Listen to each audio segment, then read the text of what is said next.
Matthew chapter 16. The Pharisees and Sadducees came to Jesus and tested him by asking him to show them a sign from heaven. He replied, "When evening comes, you say it will be fair weather, for the sky is red. And in the morning, today it will be stormy, for the sky is red and overcast.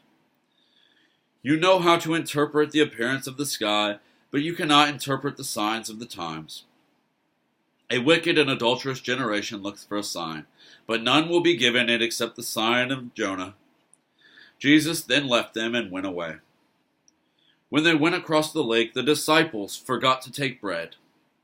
"Be careful," Jesus said to them. "Be on your guard against the yeast of the Pharisees and Sadducees." They discussed this among themselves and said, "It is because we didn't bring any bread." Aware of their discussion, Jesus asked, "You of little faith, why are you talking among yourselves about having no bread? Do you still not understand? Don't you remember the 5 loaves for the 5,000 and how many basketfuls you gathered?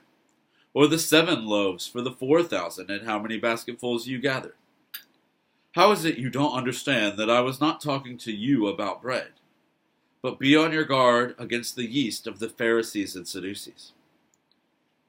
Then they understood that he was not telling them to guard against the yeast used in bread, but against the teachings of the Pharisees and Sadducees. When Jesus came to the region of Caesarea Philippi, he asked his disciples, "Who do you people say the Son of Man is?" They replied, "Some say John the Baptist, others say Elijah, and still others Jeremiah or one of the prophets." "But what about you?" he asked.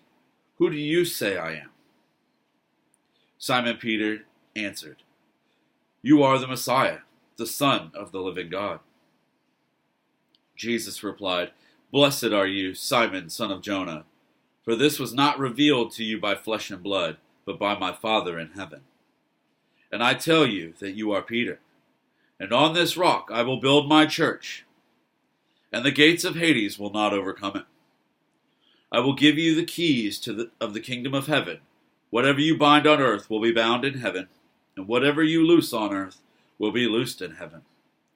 Then he ordered his disciples not to tell anyone that he was the Messiah.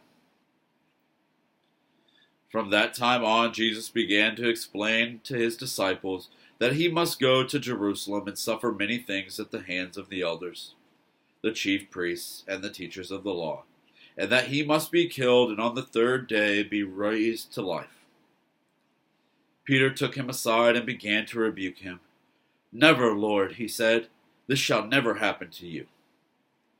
Jesus turned and said to Peter, "Get behind me, Satan.